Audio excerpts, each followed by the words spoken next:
Les négociateurs sur la Syrie s'accordent un week-end de pause à Genève. L'émissaire spécial de l'ONU sur la Syrie, Staffan de Mistura, a rencontré vendredi séparément le chef de la délégation du régime, Bachar al-Jafari, et le représentant de l'opposition. Cet analyste proche de l'opposition s'inquiète de l'offensive dans la région d'Alep. Il y a un lien très important entre ce qui se passe sur le terrain et les négociations de Genève.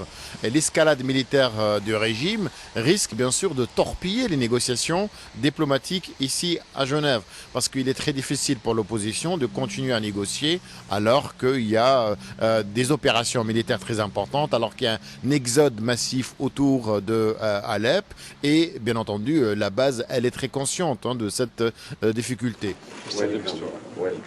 Aucune avancée dans les pourparlers pour l'instant. L'opposition fait toujours du départ de Bachar al-Assad un préalable. Elle souhaite un gouvernement de transition.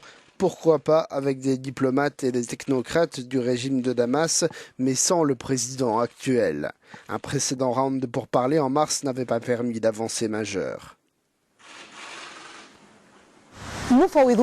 Les négociateurs des deux parties de la crise syrienne vont profiter de ce week-end ici à Genève avant de reprendre les discussions ce lundi, conclut notre envoyé spécial. Des discussions qui s'annoncent difficiles vu l'énorme fossé entre le régime et l'opposition concernant le départ de Bachar al-Assad et la transition politique en Syrie.